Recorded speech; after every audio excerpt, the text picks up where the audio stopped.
আমা ডাল হয়ে গেছে? ডাল দিই নাই রে বনি আজ। তাহলে শুধু কি চাটনি আর ভাত? শুধু চাটনি ভাত হবে কেন? মাছ আনাছে তো বাবা। কি মাছ আনছে দেখো তো।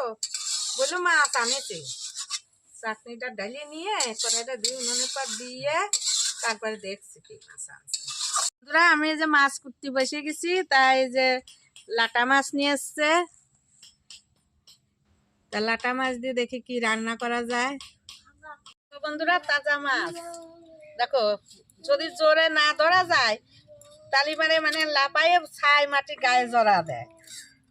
তাই আমি যে এবার আরেককে ধরেছি, একদম তাজা লাটা, দেখতেই তো পাচ্ছ কিভাবে লাপালাপি করছে। তা আমি এক এক করে এভাবে সব কটা মাছ কেটে নেব, পরিপাটনাগুলো।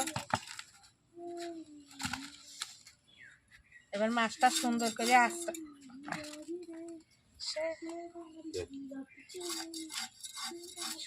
আশ্রয় নি।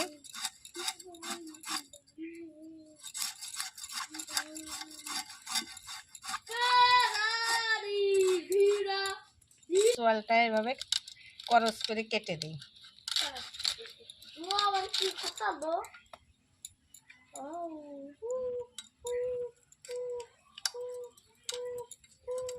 ফুলের উপর ডলি ডলি ধুয়ে নিই, তাহলে ভালো পরিষ্কার হয়ে যাবে।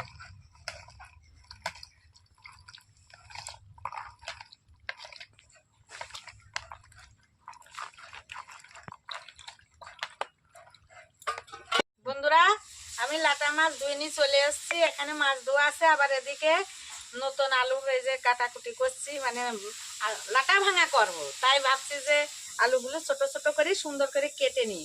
মানে নতুন আলুর ভাঙা খেতে খুবই সুন্দর লাগে, পুরনো আলু অতটা ভালো লাগে না, তার জন্য নতুন আলুই নিয়ে এসছে। দেখো এইভাবে আমি এই দেখো কতগুলো আলু এইভাবে সব কেটেছি। মানে লাটা ভাঙা করবো তো, মানে লাটাই ভাঙা, যাকে বলে লাটাই ভাঙা। খেতে দুর্দশা লাগে, এত সুস্বাদ লাগে না লাটা ভাঙা, বিশাল স্বাদ লাগে। আরো কিছু আলু আছে আমি কুটে নিই, তো তোমরা দেখতে থাকো লাটা ভাঙা আমি কিভাবে লাটা ভাঙি। আমি সুন্দর করে ভেজে নিই। লাটা মাছ ভাজাও খেতে খুব মিষ্টি লাগে।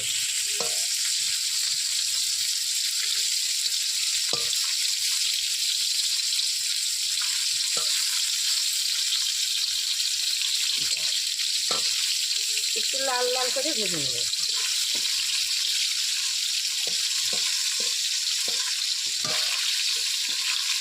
আমি মশলাটাও বেটে নিই। এখানে শুধু লঙ্কা জিরে আর সামান্য একটু গরম মশলা পরে বেটে দেবো। এখন শুধু লঙ্কা জিরে বাটাটাই দেবো।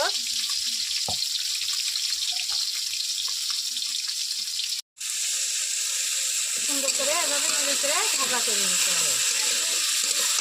আলু ভাজতে ভাজতে আমি আদাটা বেটে নিই, কারণ লাটা মাছের জন্য তো একটু আদা দিলে টেস্টটা ভালো হয়।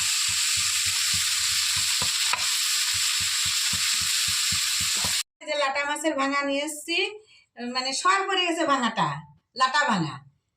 দেখো